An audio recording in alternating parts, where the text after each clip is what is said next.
Welcome to the Genius Factory. Enjoy the video. You begin by locking the basics. Update your device and apps immediately so known holes are closed. Then create unique, complex passwords and store them in a password manager you trust.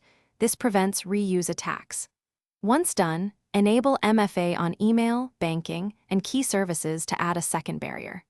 Make sure to back up critical files before changes so you can restore if something breaks. These steps set a secure baseline and let you proceed without holes waiting to be exploited. Next, focus on the pathways attackers use.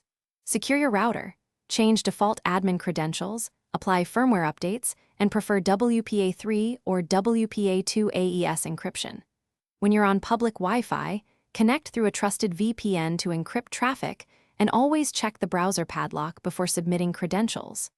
Make sure to audit app permissions and uninstall unused apps or browser extensions because benign-looking software can leak data. Once these are done, your device and network. To finish, set automated backups and keep at least one offsite and one local copy so you can recover quickly.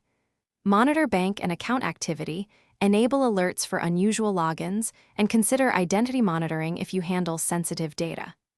Make a simple incident plan. If something goes wrong, isolate the device, revoke credentials, and restore from known good backups.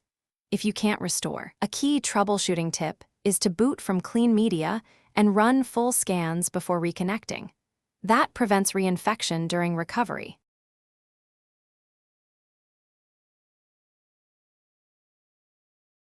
Thanks for watching. If you found this helpful, don't forget to like and subscribe.